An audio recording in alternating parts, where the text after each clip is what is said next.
HPA, herba penawar arwah hidup, warisan khasiat pengawal sejati, mutu tiada kesengsian lagi, terjamin suci. Tekan button like, anda share dan kongsi video live ini bersama dengan yang berbahagia Tuan Haji Ismail bin Haji Ahmad.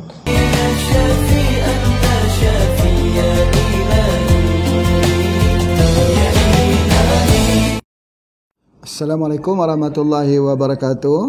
Alhamdulillah, bersyukur pada Allah Subhanahu Wa Taala. Pada hari ini di petang-petangan begini, Pak Haji sambung lagi kuliah tentang kurma ya, setelah kita semalam membincangkan tentang khasiat kurma yang begitu banyak ya. Dah ada yang dah cuba ya, ambil bijinya dimasak untuk melembutkan daging.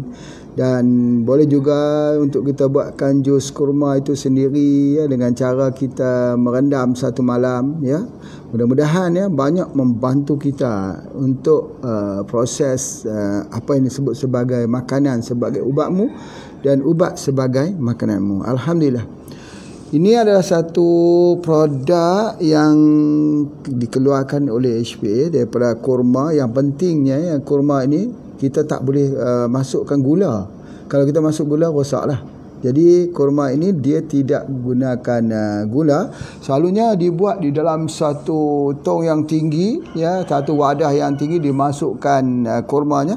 Nanti di bawahnya yang masak ya, dia akan keluar, dia punya itu meleleh perlahan ni keluar. Itu dia yang diambil.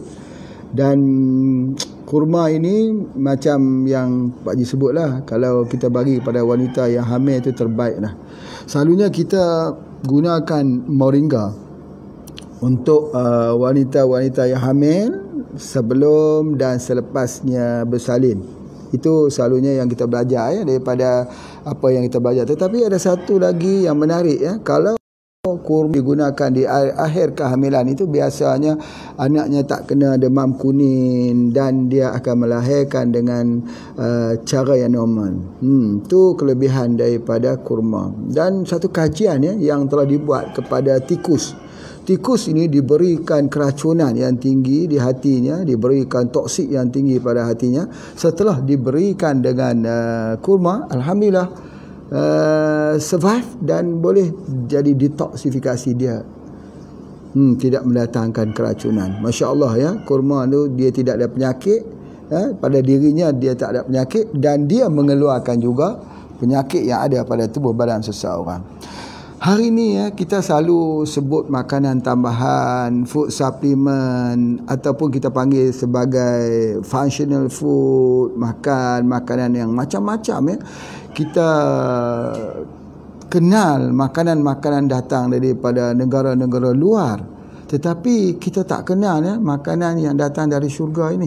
Makanan yang datang daripada sunnah Nabi SAW ini, kebanyakan orang tidak melihat ini sebagai salah satu daripada amalannya. Ini yang Pak Haji cuba nak sampaikan hari ini, bahawa kurma ya bukan hanya untuk bulan Ramadan, bukan. Kurma ni dikonsumsi, diambil berterusan. Kalau kita nak tubuh badan kita ini mempunyai apa disebut sebagai bebas daripada semua jenis keracunan. Hasil daripada yang kita makan hari-hari ni, apa entah kita makan ya, makan kuih itulah, kuih ini dan sebagainya, ada bahan awet sebagainya, badan kita ni dia ada apa, dia telah menjadi pengaratan, terdapat pengaratan. Itu yang kita sebut sebagai oksidan ya, telah mengalami oksidan yang tinggi. Jadi macam mana nak keluarkan keracunan yang ada dalam tubuh badan kita itu? Kerana pengaratan yang berlaku dalam tubuh badan kita itulah yang menyebabkan organ-organ kita jadi lemah, jadi lesu, dan akhirnya dia tidak berfungsi lagi. Itu yang kita selalu kaitkan dengan penuaan. Kenapa orang tua lemah? Sebab apa? Sebab dia banyak makan. Banyak makan daripada bila? Daripada mula-mula dia hidup lah. Bila dia makan setiap hari, tahun demi tahun, berulang sampai dia boleh menjadi betul-betul dia sudah jadi lansia. Makanan yang terakumulasi dalam tubuh badannya tidak didetok keluar dan sebagainya. Ini mengingatkan Pak Haji pada seorang teman Pak Haji namanya Syekh Man. Syekh Man ini kita panggil Syekh Man Syria ataupun Syekh Man Suria ya. Beliau pergi ke Syria, dia belajar kat sana, hafal Quran kat sana. Pak Haji lihat tubuh badannya itu macam kurus saja tapi kuat. Ya, tapi kuat. Rasa-rasa Pak Haji belum lagi pernah dapat lihat orang yang solat sunat saja ratus rakaat. Belum pernah lagi. Pernah dengar lah cerita Imam Syafi'i ya, pernah solat ketika berniaga 200 rakaat. Pernah dengar, pernah baca. Tapi yang Pak Haji lihat betul Pak Syekh Man ini, Syekh Man Syria ni, Masya Allah ya, dia itu ingat lebih daripada 100 lah. Kok kata 200 dah Haji tak hitung, tapi habis bangun, Masya Allah ya. Dia jadi macam satu hiburan dekatnya. Ibadat itu jadi satu yang menggembirakan dirinya. Apa yang Pak Haji perasan ya, dia tak lepas dengan kurma. Dia pergi ke mana pun dia akan makan yang lain tu sikit-sikit saja. Kebanyakannya ialah dia makan kurma. Satu hari ya, ketika Pak Haji bawa beliau berjalan di sebuah pekan ya, sebuah kota, nak ajak dia makan dekat kedai-kedai makan. Rasa-rasanya 10 buah kedai yang kita masuk dia tak mau. Dia kata, aku lihat dia punya makanannya tak bersih, nanti dia akan mengkontaminasi hatiku, nanti dia kata jadi berat amalannya. Jadi rupanya bila kita ambil kurma ni, dia meringankan amalan. Sebab bersih lah maksudnya. Bersihnya dalam arti kata dia meringankan kita, ruh kita itu untuk menjadi, orang kata, amalan kita itu memudahkan kita, lidah kita, tubuh badan kita ringan dalam mengerjakan ketaatan pada perintah Allah. Jadi itu yang Pak Haji nak lihat pada perbincangan hari ini. Dalam perbincangan, baik, macam mana orang yang sedang sakit? Orang yang sedang sakit ni, dia ada masalah di hatinya, di dalam jiwanya. Ya, bukan hanya sekadar masalah hati ya, kita dah belajar dah. Memang kalau ada masalah hati, dia efek kepada bukan hati yang bersifat fizikal saja, tetapi hati yang bersifat rohani juga. Dia datang masalah dia tak gembira, dia datang rasa susah tidur waktu malam, dia jadi resah, gelisah, dia rasa dunia ni gelap. Itu adalah kesan keracunan pada hati. Hati yang fizikalnya ya dia mengeras, hati itu mengeras, menggerutu, ya boleh jadi kerana infection, jangkitan, hepatitis A, B, C dan juga penyakit-penyakit yang lain. Ada sirosis dan sebagainya. Tetapi di sudut jiwanya juga, dia juga mempunyai permasalahan. Macam sakit jiwa jugalah. Jadi bagaimana cara untuk menenangkannya? Dia adalah kurma. Sebab itu kurma itu Masya Allah ya. Masya Allah. Cuba kita bayangkan bagaimana Maryam alaihissalam ketika melahirkan anak Nabi Isa alaihissalam. Cuba bayangkan dengan beliau terpaksa berhadapan lagi dengan fitnah daripada masyarakatnya. Di mana ayahnya? Ya, lahirnya Nabi Isa alaihissalam. Ya, Allah Subhanahu Taala memberi dia sebagai satu kelebihan dan juga sebagai satu ujian. Sebab tu Nabi Isa itu dikenali sebagai Ruhullah. Ya, Ruhullah. Jadi oleh sebab itu maka Allah Taala menyuruh supaya beliau mengambil kurma. Ambil kurma. Ya, jadi dalam kisah dalam Al-Quran itu kita dapat mempelajari bahawa menyuruh ambil kurma. Sebab apa? Di samping kurma itu sebagai nutrisi yang baik, dia juga adalah untuk menenangkan fikiran. Kalau Ibn Sina mengatakan bahawa madu itu kalau kita ambil dia menguatkan ruh. Menguatkan ruh ni dalam arti kata, dalam tanda kutip ya, bagi orang yang faham, ialah untuk hormon. Untuk mendapatkan hormon yang betul. Begitu juga dengan kurma. Kurma juga menguatkan ruh. Menguatkan ruh dalam tanda kutip, dalam arti kata, ialah untuk memperbaiki hormon. Hormon gembira, hormon bahagia dan hormon cinta. Jadi oleh sebab itu maka bagaimana kita nak melahirkan hormon ni? Apakah sentiasa kita gembira, sentiasa kita happy, orang kata kita tengok orang tu dengan perasaan kasih atau muncul perasaan benci. Tengok orang benci, malas nak jumpa dengan orang, berperansaka buruk dengan orang. Itu kesemua ada penyakit hati yang kita sebutkan di dalam pengaruh-pengaruh hormon. Jadi macam mana untuk kita nak pulihkan itu? Kita biasakan. Jadi kalau kita nak sebagai mendapatkan al-baiti jannati, ya betul, semua beriman kepada Allah. Tetapi jadikan menu minuman keluarga kita. Ya, kalau ibu-ibu siapkan untuk keluarga menunya daripada kurma. Jangan lepas kurma. Jangan kita tinggal. Jangan muncul kurma ini hanya ada pada waktu Ramadan saja. Itu mesti ingat betul-betul ya. Kurma ini harus ada dalam semua waktu dan sebagainya. Baik. Menceritakan tentang bagaimana tubuh badan kita ini yang mempunyai pengaratan itu nak kita keluarkan, dia panggil flavonoid. Atau bioflavonoid. Selalunya ini ada sikit perbezaan ya. Selalunya kalau kita pergi cari vitamin C. Vitamin C kan anti stres. Vitamin C ni adalah untuk sakit kulit. Vitamin untuk menenangkan. Kalau orang tu isap rokok satu hari 3 kali dia isap, vitamin C dan tubuh badannya musnah habis.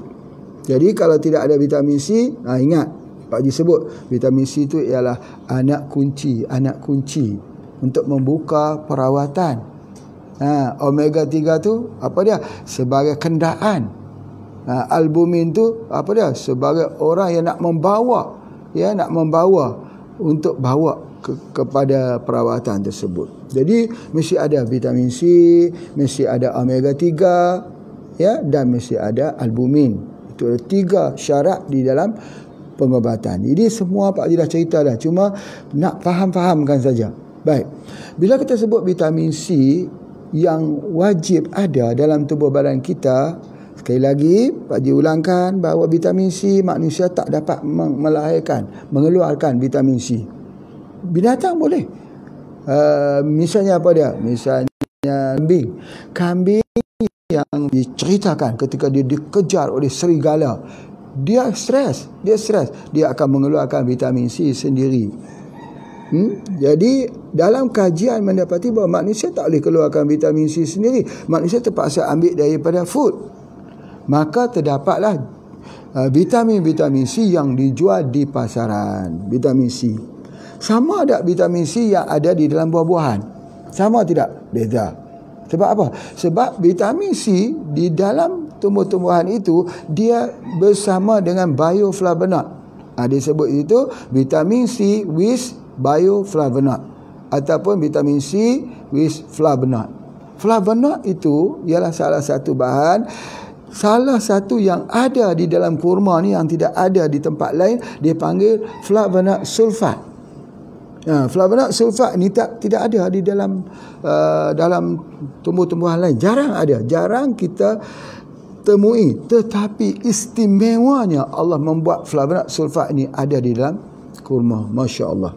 Jadi dia ini merupakan salah satu antioksidan, anti pengaratan, dan Masya Allah, dan satu mineral yang ada dengannya pada buah kurma ini iaitu selenium.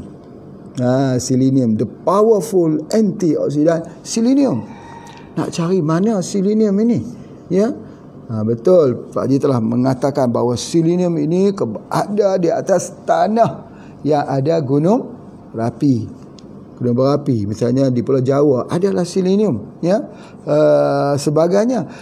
Dan begitu juga ada selenium yang tinggi, mineral selenium yang tinggi yang terdapat di dalam buah kurma ini. Jadi oleh sebab itu kita lihat ni. Pertama Pak Haji nak cerita sikit tentang kurma Nabi. Nampak dia hitam itu. Jadi oleh sebab itu Sa'ad bin Abi Waqqas menceritakan ada sebuah hadis Nabi sallallahu alaihi wasallam. Dia cerita pasal 2 batu hitam. 2 batu hitam. Di antara kurma yang tumbuh di antara 2 batu hitam. Kurma apa itu? Salah satunya ini dia, kurma yang hitam ini, iaitu kurma ajwa. Kurma ajwa. Nabi SAW sebut dia menghilangkan keracunan. Keracunan di mana? Di hati. Masya Allah, hari ini kita boleh belajar dia ada selenium. Hari ini kita boleh belajar dia ada apa dipanggil flavonoid sulfat. Masya Allah. Jadi dengan sebab itu dia menghilangkan keracunan. Allahu Akbar.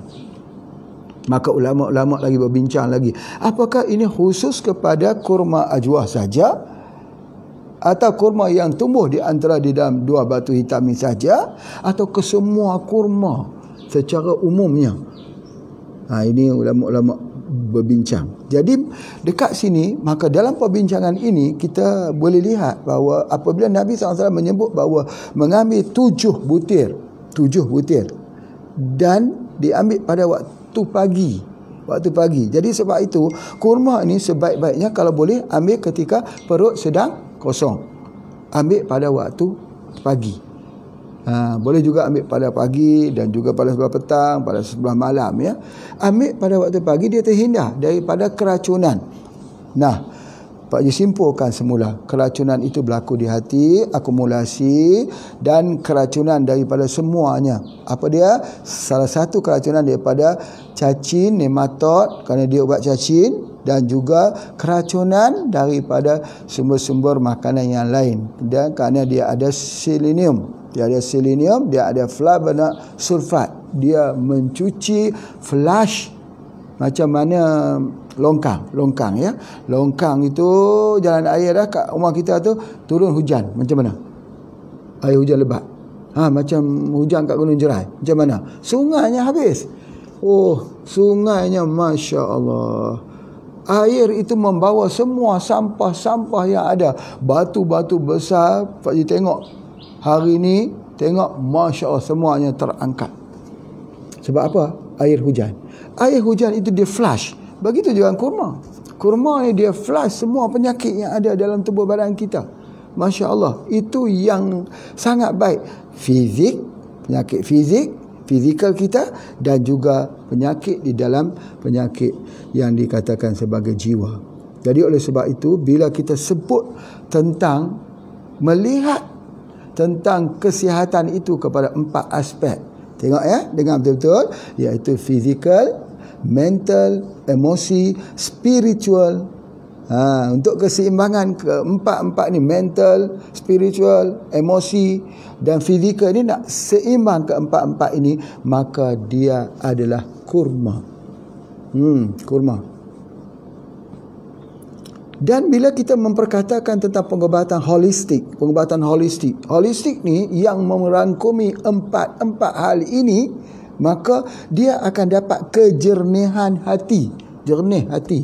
Jernih hati ini apa dia? Jernih hati ini jadi artinya hati kita tidak ada terkontaminasi. Dia mempunyai pemikiran yang bagus, fizik yang juga bagus kalau kita terus ambil kurma. Sebab Nabi sebut bahawa dia menghilangkan daripada keracunan. Itu yang pertama. Yang kedua, sihir. Bagaimanakah kurma ini menghilangkan sihir? Kalau kita ambil pada pagi-pagi pada hari itu, dia terhindar daripada sihir yang ada pada hari tersebut. Jadi Masya Allah, ini ada satu hal. Nabi SAW menyuruh kita ambil di awal-awal pagi. Sama juga kita berdoa di awal-awal pagi sebagai satu langkah prevention, langkah pencegahan. Jangan berlaku pada hari tersebut kita makan kurma, zat-zat kurma ini ada dalam tubuh badan kita. Selagi zat kita kurma yang ada dalam tubuh badan kita, hari itu, satu hari itu Allah hindarkan dia. Macam mana kalau kita ambil setiap hari? Jadi itu yang menariknya, dan tak banyak, 7 saja, Masya Allah. Jadi macam mana kurma ini boleh menghindari sihir? Baik, dengan tidak kita mengabaikan pandangan ulama-ulama besar. Sebab ulama-ulama itu al-ulama warasatul anbiya. Pandangan mereka itu pun juga pandangan yang Allah bagikan, pandangan-pandangan yang mendapat petunjuk daripada Allah. Ulama.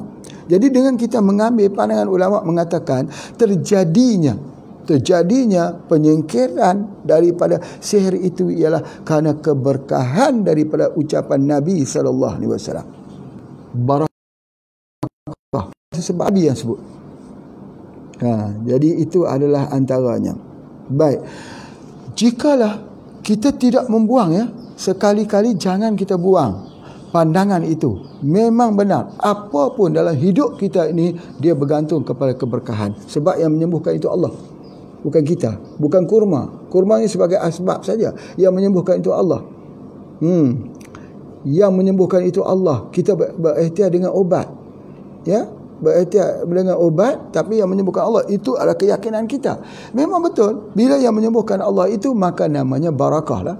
Barakah daripada ucapan Nabi SAW. Yang kedua, Pak Haji nak sebutkan bahawa sihir ini, masalah sihir ni kita faham. Sihir satu benda yang tidak disentuh. Kalau orang kata sihir, dia bukan kita pukul. Kalau pukul itu bukan sihir namanya. Sihir berartinya orang itu boleh mengenakan sesuatu kepada seseorang dengan tidak menyentuhnya. Mereka menggunakan perantaraan makhluk halus yang bernama jin. Jadi masalahnya kurma ini sebagai salah satu penghindar daripada masalah sihir ini. Itu berlaku kepada semua kurma ataupun kurma ajwa saja. Maka sebahagian besar ulama mengatakan berlaku pada kurma ajwa saja, ya, tidak berlaku kepada yang lain. Namun begitu, tidak mustahil sebab di situ ada dua kekuatan yang Nabi sebut. Satu, Nabi sebut berpagi-pagian dengan 7 butir. Yang kedua, Nabi sebut tentang kurma ajwah. Ada dua kekuatan. Satu, angka 7. Satu lagi, ajwah.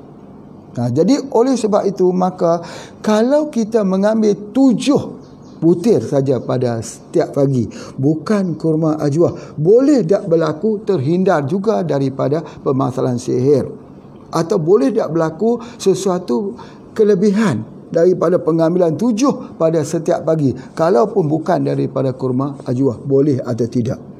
Maka untuk lihat itu, mari kita lihat lagi dalam hadis-hadis yang lain. Ada cerita dengan satu kurma lagi nama Al-Barni. Al-Barni ini satu kurma yang terbaik yang di Madinah. Memang kurma ajwah juga terbaik. Al-Barni juga ada hadis-hadis Nabi SAW tentang Al-Barni. Al-Barni ini buah dia agak sikit bulat, kulitnya agak sikit tebal, dan dia sikit berwarna kuning. Dia satu-satu herba yang satu-satu kurma yang termasuk satu herba yang digunakan sebagai obat-obatan. Masya Allah. Baik. Jadi oleh sebab itu, bagaimana kalau kita ambil 7 butir kurma Al-Barni? Apakah berlaku seperti mana yang telah diterangkan oleh Nabi SAW? Soalnya dekat sini, kita tidak boleh mengeluarkan statement atau kenyataan di atas kenyataan Nabi SAW. Kalau Nabi sebut air Zam-Zam itu air yang terbaik di dunia, maka kita kena menyebut air Zam-Zam itu air terbaik di dunia. Ya, kita kena meyakininya begitu. Jadi begitulah juga ketika Nabi menyebut tentang kurma ajwah, maka kita juga menyebut kurma ajwah. Tetapi apa yang Pak Haji nak sebutkan begini, kalau kita tak sampai status penyembuhan daripada sihir, apakah dengan mengambil kurma ajwah atau kurma Al-Barni atau kurma Mariami atau Sukari atau kurma-kurma yang lain yang kita ambil itu, apakah memberikan kesan? Masya Allah, terbukti memberikan kesan. Bapak Ibu sekalian, maaf ya, mari kita faham bahawa Nabi SAW itu seperti mana yang Pak Haji sebut, khair, ma'ruf dan hak. Setiap apa yang Nabi sebut itu mempunyai pengertian yang sangat luas. Pak Haji cuma mengambil sedikit pengertian itu dengan membuat minuman kopi. Ini dia. Itu kopi Haji. Di mana orang pun sebut, di mana kelebihan kopi radik ini? Banyak yang jawab salah. Banyak salah. Dia kata pada 7 herbanya. Kalau kita dengar, betul lah jawapannya. Salah. Kalau dia nampak pada 7 herba tu, berartinya dia ikut kuliah Pak Haji ni, jangan berhenti lagi. Terus ikut kuliah lagi. sampai dia boleh jumpa apa yang kita nak memaksudkan. Ya, jadi artinya kalau kuliah online ni jangan berhenti sampai habis Ramadan ini, mudah-mudahan kita dapat serap. Di manakah kekuatan pada kopi radik? Pada kopinya kah, Robusta, Arabica, atau pada 7 herbanya saja?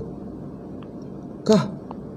Apa tu 7 herbanya? Ingat ni, pasak bumi, pokok alban hutan, pokok larak, pokok tebu gajah, pokok mengkudu, mata pelanduk, terjelawang. Apakah terletak kepada 7 herba tersebut? Ataupun terletak pada jenis kopi Robusta? Kita tak guna Arabica sebab dia tidak ada asam, tidak ada asid. Ya, kalau yang sedap, yang indah, yang wangi itu, ini percampuran Arabica dan Robusta. Baik. Tetapi bagi orang yang ada gastrik, kita tak mencadangkan ambil Arabica, kena ambil Robusta. Jadi kopi-kopi Pak Haji yang dekat Indonesia itu paling sesuai, semuanya adalah untuk orang yang ada mah. Tetapi yang dekat Malaysia ni, kopi merah, kopi gamak, kopi, kecuali satu saja, ini untuk orang yang tidak ada mah. Kalau orang ada mah pula ya dia, kita punya ada gastrik. Tak ada gastrik. Kalau ada gastrik, kalau makan-makan tu rasa kembung sikit, tak payah ambil ni, ambil yang merah. Habislah cerita dia. Soalannya, di manakah letak kekuatannya? Pasti kalau Pak Haji tanya dekat sini, 100% memberi jawapannya salah. Pasti. Sebab apa? Di mana kekuatannya? Apakah kepada radiknya? R tu apa dah? A tu racun. A tu apa dah? Angin. D itu apa dah? Detox. I itu immunity. X itu extra energy. Apakah pada situ? Pada perkataan radik itu. Macam orang sebut, di manakah kekuatan HPA? HPA itu kekuatannya H, hidayah. P, pemberian. A, Allah. HPA itu apa? Hadiah pemberian Allah. Ada sebut. Dulu kita kan, apa dia? HPA itu apa dia? Hidupkan perjuangan akhir. Ini dia, Masya Allah, macam-macam hidupkan perjuangan agung. Ni cerita agung, Pak Agung pula. Subhanallah ya. Agung tu ialah perjuangan yang suci. Ya. Jadi perjuangan yang suci. Hidayah pemberian Allah. Ya, ataupun kita katakan hanya pada Allah. Itu sebagainya. Salah. Itu juga betul. Itu semua betul lah. Kekuatan kopi radik letak pada 7 herbanya. Tidak sebenarnya. Jawapannya, di manakah kekuatan kopi radik? Ialah pada bilangan 7-nya. 7. Sebab itu Pak Haji sebutkan dekat sini, ini adalah kopi yang mengikut sunnah.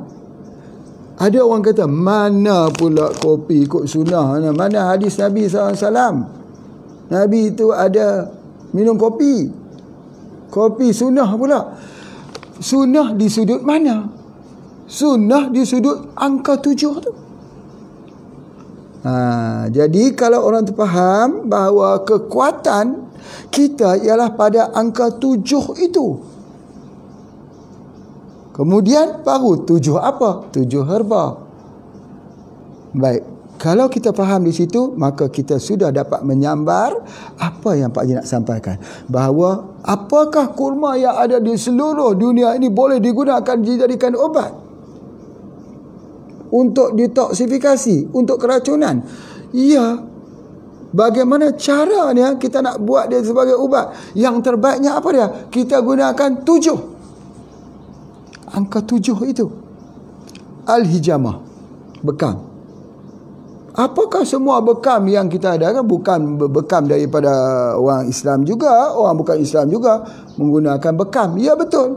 Bekam itu ada manfaatnya, ada kebaikannya. Tetapi sunnahnya bekam itu pada waktu macam mana? Lihat 17, 19 dan 21. Jadi Masya Allah, kita bukan tasyabuh, kita bukan ikut. ikut daripada satu tradisi orang, tetapi kita memiliki satu keunggulan. Begitu juga ketika buat kopi. Kalau ada orang kata kopi saya buat daripada 10, dia kata 10 herba, Pak Haji hanya 7 je, 10.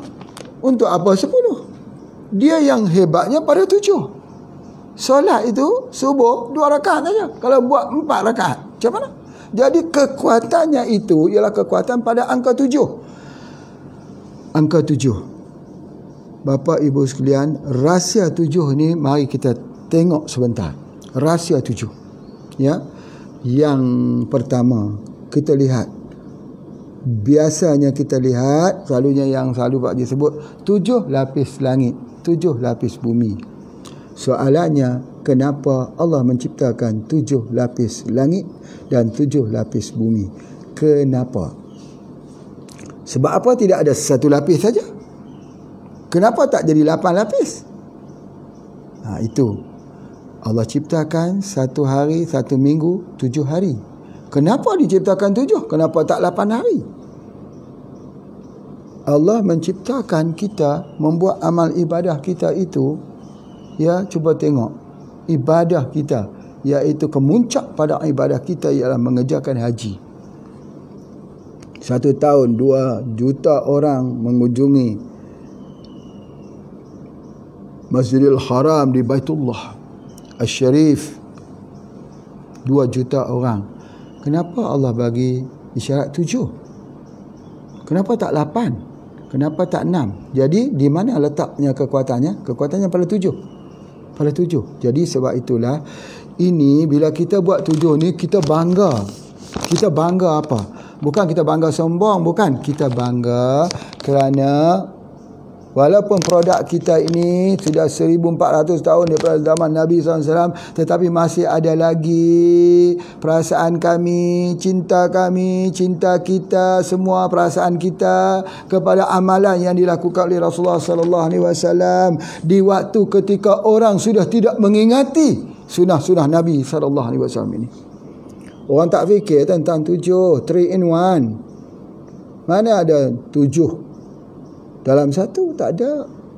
Yang ada 7 ni kita apa? Sebab kita mengenang, kita melihat, kita merasa, kita mahabbah Rasul, cinta Rasul. Itu sebenarnya. Baik, Pak Haji berhentikan dulu untuk kita beri ruangan pada iklan. Silakan.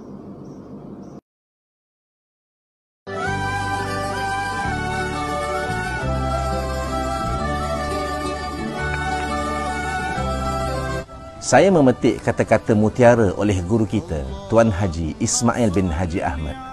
Kurma, ia tidak mendatangkan penyakit dan ia menghilangkan penyakit. Inilah kurma Phoenis dactylifera. Pastinya buah yang disebut di dalam Al-Quran ini mempunyai keistimewaan tersendiri. Membekalkan tenaga segera, baik untuk otot jantung, mengandungi vitamin C yang tinggi, merawat sembelit, merawat masalah cacing, menguatkan rahim, bersifat antioksidan.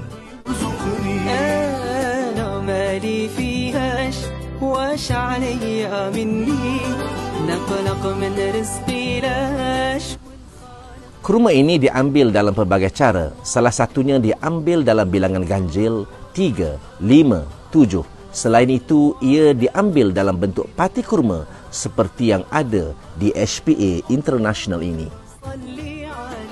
Jangan lupa dapatkan pati kurma asli tanpa gula keluaran HPA International.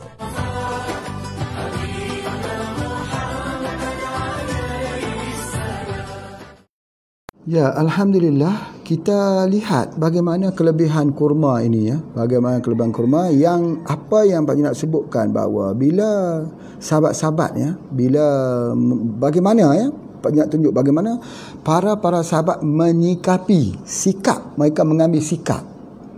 Sahabat itu bila mereka tengok satu makanan daripada buah labu, mereka akan sebut begini, aku sangat menyukai labu. Sebab apa? Sebab dia disukai oleh Rasulullah sallallahu alaihi wasallam. Ini satu martabat lagi. Jadi kita ni pun kena begitu. apa sesuatu yang disukai oleh Nabi SAW itu yang kita sukai. Apa yang diambil oleh Rasulullah SAW itu yang kita ambil. Kerana sesusuk tubuh Nabi SAW ini mengalahkan semua doktor-doktor yang ada di dunia ini. Sebab Nabi SAW tak pernah mencret semua hidupnya sekali pun, tidak pernah. Apatah lagi kalau kita ceritakan tentang kelebihan pada fizik Nabi SAW itu, tidak pernah dihinggapi oleh seekor lalat pun. Sebab apa? Sebab keringat Nabi SAW itu mengeluarkan wangi. Baunya adalah bau kasturi. Masya Allah, Masya Allah. Dan Nabi SAW itu kalau kita baca lagi tentang kelebihannya, berjalan di bawah cahaya matahari tidak ada bayang. Masya Allah. Ya, Nabi SAW itu di dalamnya ada mukjizat pada dirinya. Ya, sebagai seorang yang kita sebutkan, kita sebutkan sebagai Habibullah. Sebab itu isteri-isteri Nabi SAW ketika Nabi tidur, mereka letakkan tikar. Mereka letakkan tempat tidur tu daripada kulit. Sebab apa? Sebab keringat Nabi itu wangi. Masya Allah. Itu adalah Rasulullah SAW. Baik. Apa yang Pak Haji nak sebutkan dekat sini, satu lagi tip. Kalau kita duk sakit sendi, sakit sendi itu ialah salah satu daripada masalah oksidize. Jadi kita kena mencari satu sumber, iaitu kurma. Betul, ambil kurma itu, dia menghilangkan sakit. Kurma itu salah satu daripada bahan yang menghilang kesakitan. Sama macam Pak Haji sebut, apa dia? Buah naga menghilangkan kesakitan, yang merah tu. Rozel menghilangkan kesakitan. Mengkudu menghilangkan kesakitan. Salah satunya yang menghilangkan kesakitan juga ialah daripada buah kurma.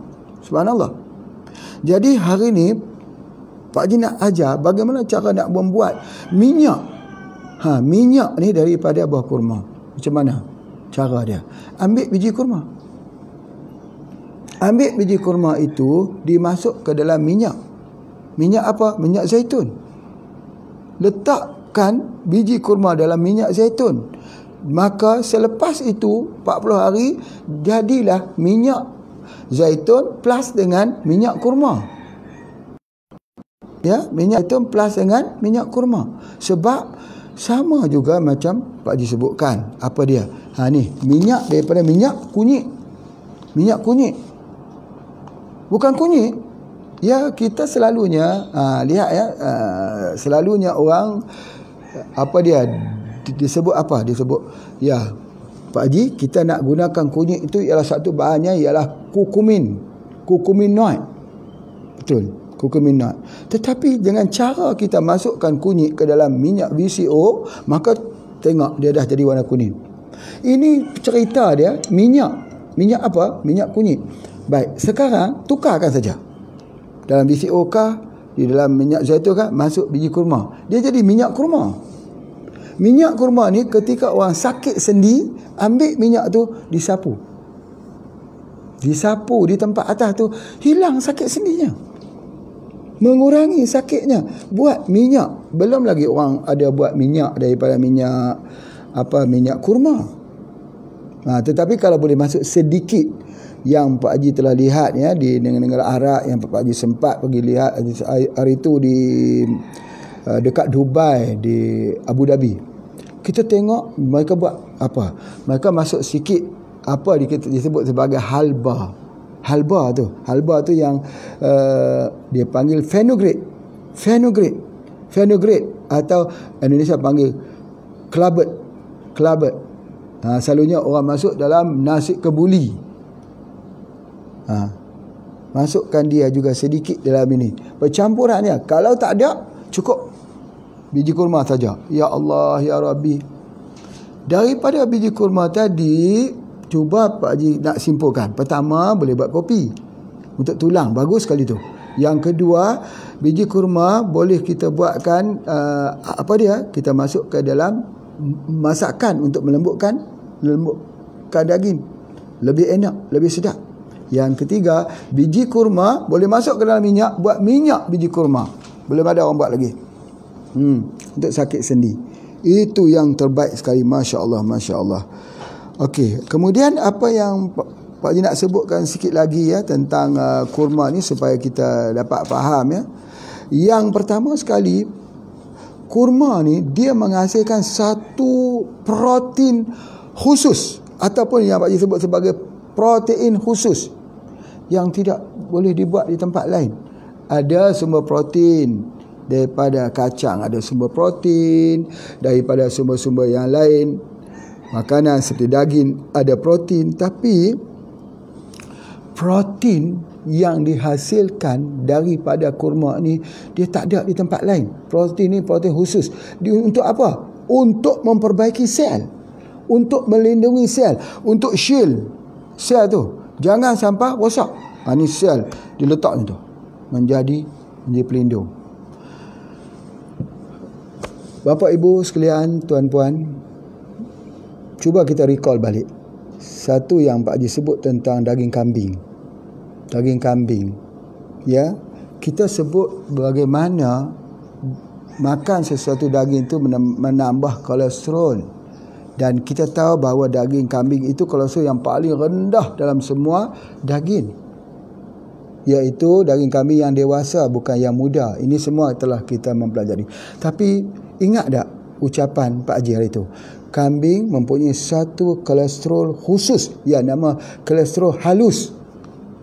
Orang tak memberikan nama apa. Kolesterol halus ini dia menghilangkan kolesterol yang ada dalam tubuh badan kita, yang tak boleh dicairkan dengan apa pun. Omega 3 pun tak bisa mencairkan. Dia ada satu khusus. Satu khusus, iaitu kolesterol yang halus ini. Begitu juga dengan kurma. Kurma ni dia ada satu protein yang khusus untuk menjaga sel. Jadi sebab itu kita baca ya, buahan daripada syurga ini, Masya Allah. Kurma ini cerita dalam Al-Quran. Sudah Pak Haji sebutkan. Satu yang Allah ceritakan dalam Al-Quran tak pernah samalah dengan yang tidak ada dalam Quran. Quran itu mujizat. Bila Allah cerita pasal mujizat sebagai kalamullah, diceritakan bahawa tentang kurma, Allahu Akbar. Allah cerita pula, Allah menyuruh pula Maryam mengambil kurma. Allahu Akbar. Yang suruh tu siapa? Allah. Bukan doktor spesialis, bukan doktor ahli. Yang suruhnya ialah Allah. Dia mengandungi satu protein khusus. Dan yang memberikan fungsi-fungsi untuk pengaruh. Apa dia? Pengaruh neural nerve dan motorik nerve. Neural nerve dan motorik nerve. Bapak ibu sekalian, kalau kita sudah rosak di antara dua saraf ini, saraf yang memberi isyarat dengan saraf yang menggerakkan isyarat, maka kita jadi kaku. Kaku tu apa? Kaku tu artinya dia stroke. Jadi oleh sebab itu maka kita lihat sebagai contoh, Pak Haji, ini api. Pak Haji suarkan tangan, hulurkan tangan, api. Bila kena api tu, api yang panas tu akan ada satu tindakan spontan. Betul? Spontan itu betul. Itu pengaruh daripada neural nerve dan motorik nerve. Ya, neural nerve yang memberi satu isyarat lekat, satu tindakan yang berlaku secara otomatis, yang digerakkan oleh nerve, tujuannya untuk menyelamatkan tubuh. Macam mana kalau tidak sampai, kita pegang, nak fikir panas ke dingin, dah hancur dah dulu. Ya, tangan kita dah hancur dulu.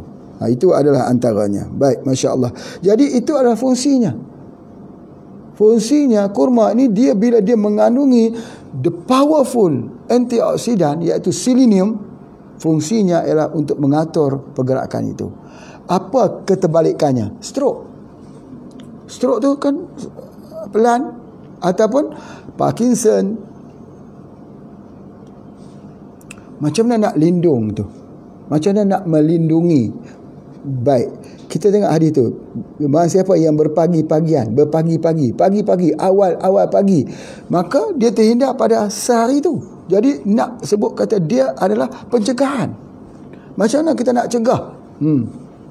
Pak Ibu, kalau susah nak dapat buah kurma, jangan lupa ni. Inilah cara pencegahannya. Begitu juga dengan ini. Pun kurma juga. Subhanallah. Sebab itu bila lemah di situ, dia mempengaruhi. Apa dia? Pak Haji nak sebutkan bahawa anak-anak yang mempunyai permasalahan, apa dia? Pertama, tidak percaya pada diri. Yang kedua, malas. Yang ketiga, tak fokus. Yang keempat, tidak berani. Yang kelima, selalunya mereka akan dapat pelajaran itu di hujung-hujung saja. Mereka tak jadi pintar. Jadi golongan orang yang pintar ini, Masya Allah, yang hidup di tengah-tengah pokok kurma. Siapa? Golongan para rasul. Para rasul. Kalau ada orang bertanya, Pak Haji, orang Yahudi itu pintarkah? Ada rasul daripada orang Yahudi? Ada. Nabi Harun, Nabi Musa, daripada orang Yahudi. Masya Allah. Bukan salah kepada orang Yahudi itu, tetapi salahnya kerana mereka ni engkar. Dan bangsa Yahudi ni bangsa yang engkar. Tapi ada orang Yahudi yang beriman. Ada. Cumanya nak sebut kata kepintaran itu mesti duduk di bawah pohon kurma. Pohon kurma. Bagaimana imam-imam boleh menghafal? Imam Bukhari, Imam Muslim, macam mana? Kurma, Pak. Kurma. Macam mana nak lahir anak-anak yang pintar? Kurma, Pak. Macam mana nak lahir anak-anak yang cerdik, berakhlak, berbudi bahasa dengan orang tua-tua? Kurma. Dia adalah makanan yang Nabi SAW tadi tunjukkan. Baik, nanti akan ada pula orang kata, bagaimana orang-orang Quraisy yang menentang Nabi itu kan makan kurma juga, tapi mereka mempunyai akhlak-akhlak yang buruk. Subhanallah. Dia tak boleh fikir macam tu. Dia kena fikir macam ni.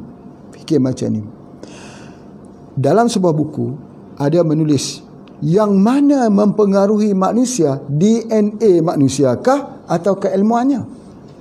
Yang mana lebih kuat mempengaruhi tubuh badan manusia, DNA-nya kah, DNA-nya kah, ataupun daripada keilmuannya?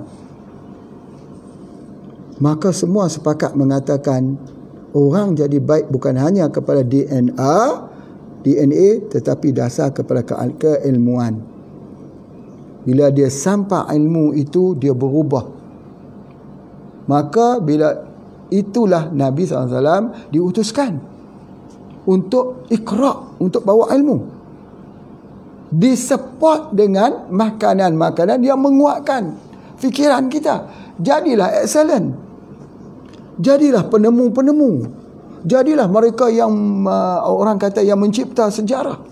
Sejarah-sejarah pemikiran. Al-Masudi, misalnya Ibnu Khaitam, Ibnu Nafis. Macam mana ulama-ulama dulu menemui. Sebab apa? Sebab mereka ni duduk di bawah pokok kurma maksudnya. Bukan maksudnya duduk bawah pokok kurma kita jadi pintar, bukan gitu. Maksudnya makan buah kurma lah. Kata makan juga tak pintar jugalah. Sebagainya. Macam orang, misal kata dia ni sakit, kita kata ambillah ubat tu makan, ambillah herba HPA tu makan. Dia ada anak yang tak pintar, kita kata ambillah kurma ni, radio IQ pun boleh, ini fahamlah caranya, ambil dia itu. Sebab dia telah kita bincangkan. Dia pun setiap hari dia hanya sebut macam ni, jika sakit makan ubat, kalau sakit makan ubat, jika sakit makan ubat. Sembuh tak sakit dia? Dia hanya sebut saja. Mana boleh sembuh macam tu? Dia kena ambil ubat, dia kena makan, dia kena action. Macam action tu maksudnya ambil makan.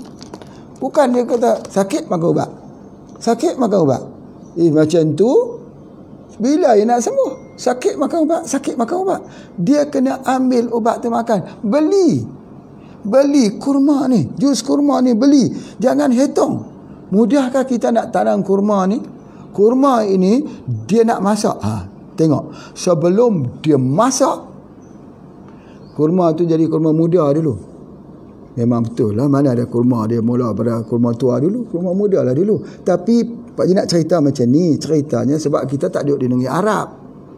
Ya, kita duduk dekat tempat kita ada buah durian, ada buah rambutan, buah dokong, duku, langsat, adalah. Kita tak duduk bawah pokok kurma. Jadi Pak Haji nak cerita sikit pasal ilmu tentang pokok kurma. Kalau ilmu pada pokok buah-buahan, buah mangga harum manis, itu Pak Haji boleh cerita. Yang banyak yang bapa ibu tak tahu tentang harum manis. Cuba kita test tengok kita punya minda kita minum kurma atau tidak. Tengok. Waktu manakah buah harum manis, buah mangga harum manis membesar? Waktu mana? A, waktu hujan. B, waktu panas. C, waktu di antara hujan dan panas. Apa jawapan dia? Yang duk tanam harum manis, jawab. Dah tanam 10 tahun dah. Saudara-saudara kita, Mas Ubaidillah, sila jawab. Macam mana? Harum manis di perseroan. Masya Allah. Besarnya buah ini bukan pada musim panas ataupun musim hujan. Bukan di antara keduanya. Tetapi dia besar bila ada dentuman guruh di langit.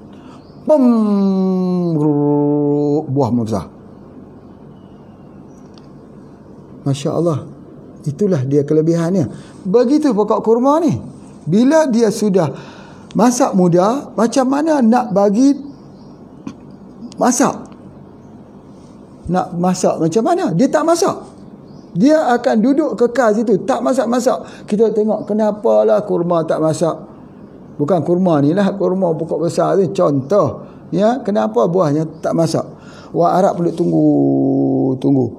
Tiba-tiba satu hari dia bangkit di pagi itu, dia terasa ada satu angin kuat yang datang, angin panas betul-betul. Panas begitu, mereka gembira. Gembira. Orang yang ada kebun kurma ni bila datang angin panas tu mereka gembira. Gembira. Nampak senyum-senyum semua. Sebab apa? Sebab petandanya kurma akan masak. Sebab dia bakar panas itu, dia bakar kurma ini sampai dia jadi masak. Macam kita lah. Ambil ubi jalar. Macam mana cara nak masak ubi jalar, ubi keledek lah kita kata. Jadi kita kena masak. Ini Allah yang masak. Dengan satu peraturan alam, iaitu angin panas memasak. Jadi semua buah-buah kurma sudah masak. Masya Allah. Tu sedikit ilmu untuk kita tahu. Jadi oleh sebab itu, maka bila dia kena panas, dia kena dingin, dia kena angin kuat begitu, ingat tak satu peribahasa, pokok pohon yang diterpa angin yang kuat sentiasa badai sentiasa datang akan mengeluarkan kayu yang kuat. Badai semalam lah, novel Badai Semalam. Bila badai itu menerpa ataupun ranjau sepanjang hidup. Ranjau sepanjang hidup. Kena kepada itu. Jadi kalau kena begitu, maksudnya dia melahirkan apa? Kekuatan. Maka pokok kurma ini mempunyai kekuatan daripada angin badai, dan kekuatan itu masuk ke dalam buahnya untuk manusia sebagai sistem immunity, untuk imun. Ya Allah, ya Rabbi, apa lagi kita nak cerita?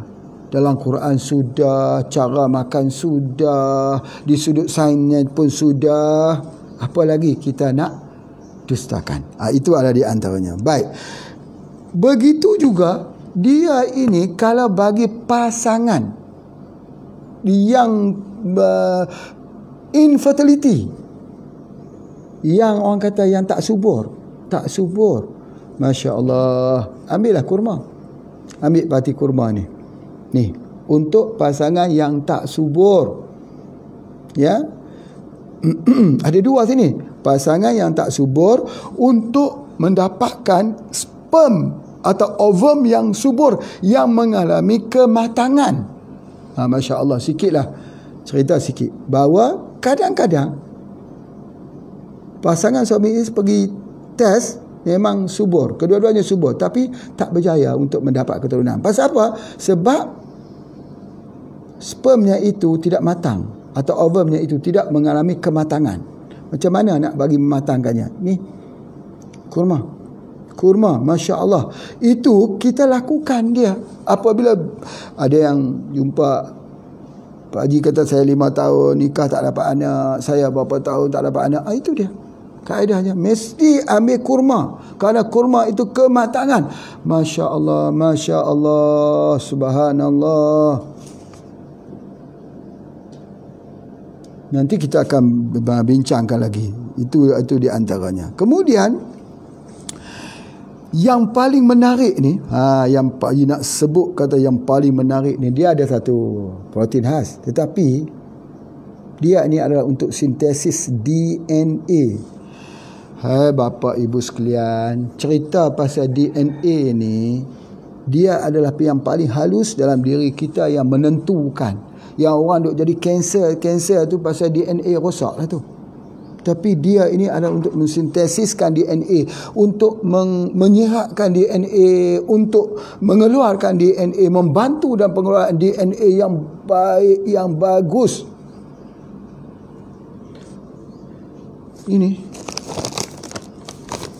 Sebab itu ketika ada kasus cerita pasal ada fibroid tu kerosakan DNA, kanser. Pak Haji bagi radi IQ. Dia kata ni radi IQ untuk guna anak, untuk fikir gitu. Tak.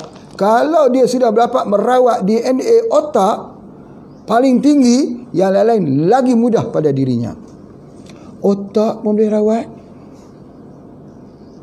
Kita ada beberapa organ yang sangat-sangat kritikal dalam tubuh badan kita, yang dikatakan dalam pengajian sains mengatakan kalau rosak, maka rosaklah.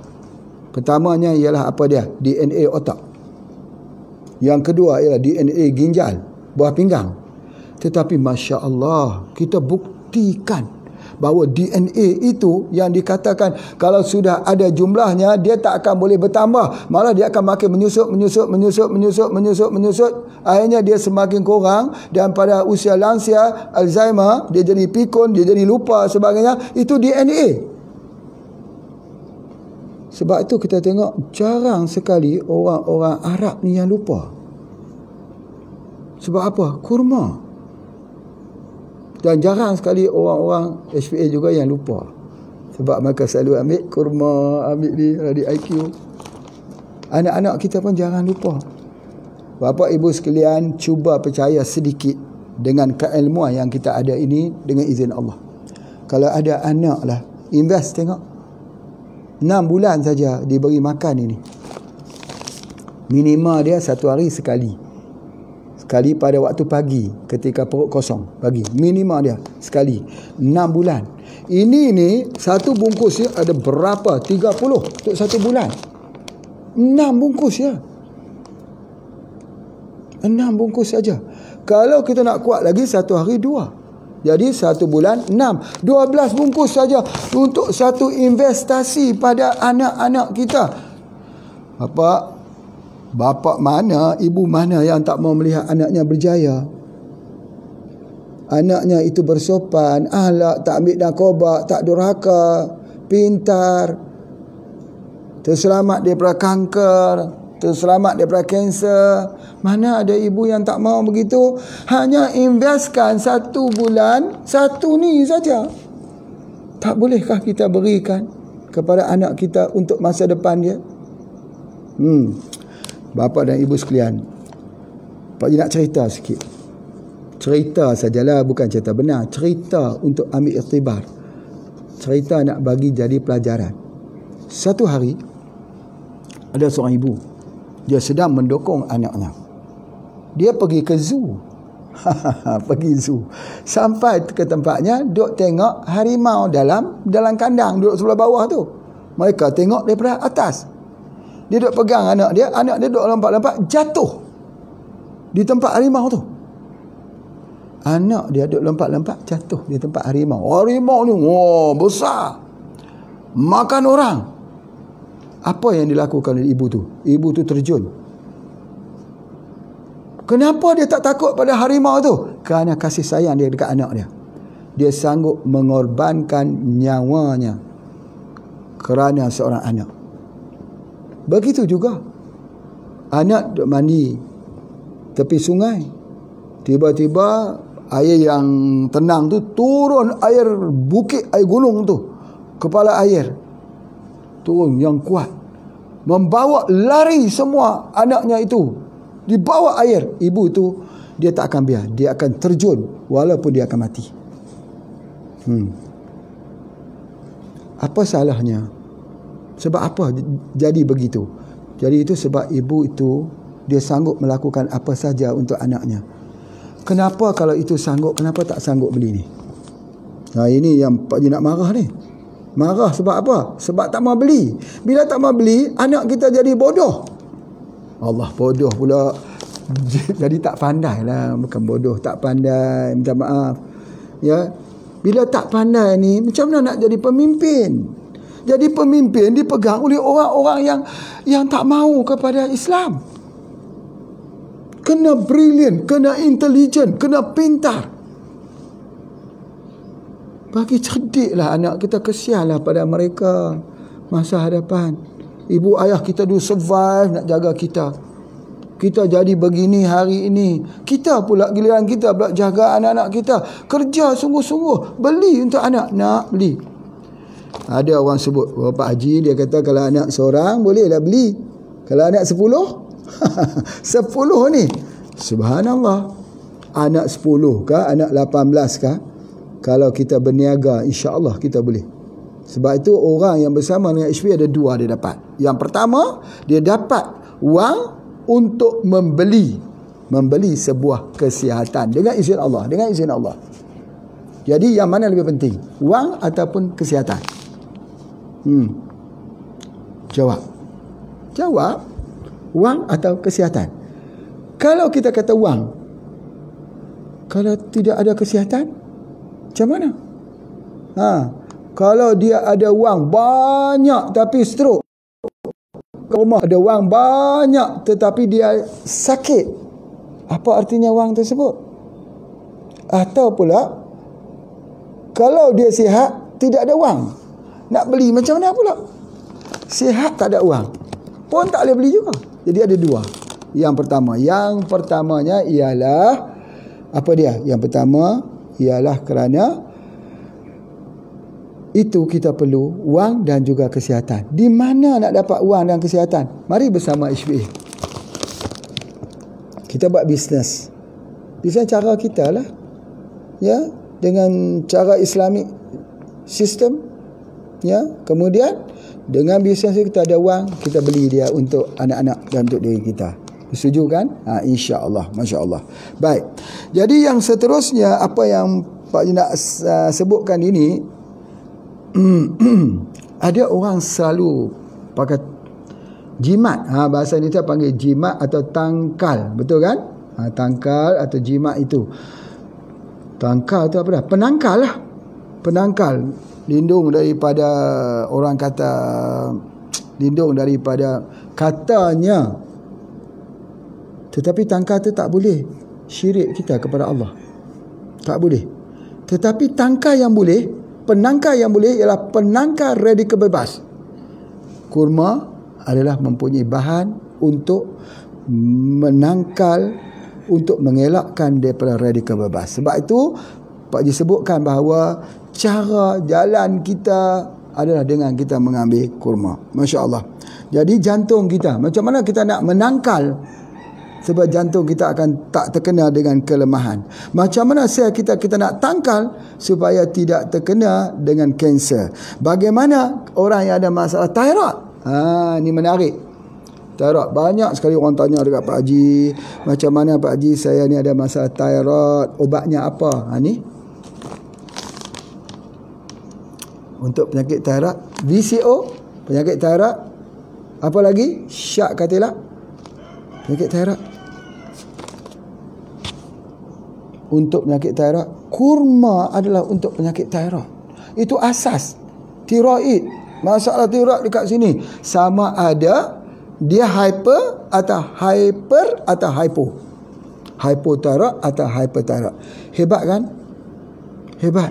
Kalau sudah ada penyakit thyroid tu panas waktu malam, matanya keluar, fikirannya tak tenang. Ya, jadi Masya Allah, itu menyebabkan apa? Penyakit tersebut itu akan membuatkan hidupnya tak gembira lah. Dia nak obses, dia nak mengamuk. Pasal apa? Sebab kelebihan hormon tiroxin misalnya. Macam mana nak balance kan? Allah datangkan buah yang bernama kurma untuk thyroid. Allahu Akbar. Kenapa kita tidak mau ambil ini? Kemudian seterusnya yang Pak Haji nak sebutkan ialah kelemahan di mental ini.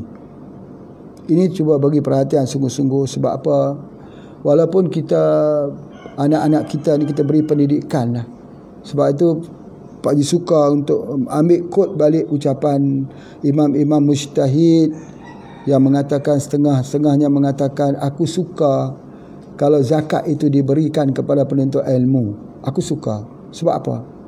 Sebab dengan ada ilmunya dia akan keluar daripada miskin dan fakir. Kelemahan mental. Umat Islam terkenal dengan kepintaran. Umat Islam terkenal dengan kebijakan. Umat Islam mencipta satu masa dulu, zaman keagungan Islam. Kita pencipta semua. Jam. Ketika kita membuat jam ini, yang berdapat bergerak itu sebagainya, maka orang-orang Maharaja Cina mengatakan ini sihir orang Islam. Nampak betapa mereka berada di dalam zaman kegelapan. Kita sudah pun ketemadunan Islam itu sudah tinggi. Sebab apa? Mereka pintar. Hari ini kita tak pintar lagi. Apakah kerana kita tak pintar hari ini orang Islam itu tak pintar? Tidak. Sebab kita lupa makanan sunnah Nabi SAW, buah kurma. Tolong ya, pesanan Pak Haji yang akhir, tolong berikan kurma pada anak-anak. Pilihlah cara macam mana pun, insya-Allah mudah-mudahan apa yang Pak Haji sebutkan ini, mohon maaf banyak-banyak kalau ada bahasa yang tidak indah didengar di telinga ya, tetapi tujuan Pak Haji bukan untuk Pak Haji nak punch kan, nak ketuk sikit hati tu, nak ketuk sikit tak kepala tu. Bukan ketuk tak kepalanya, minda dia tu supaya dia keluarlah, keluarlah wahai umat Islam.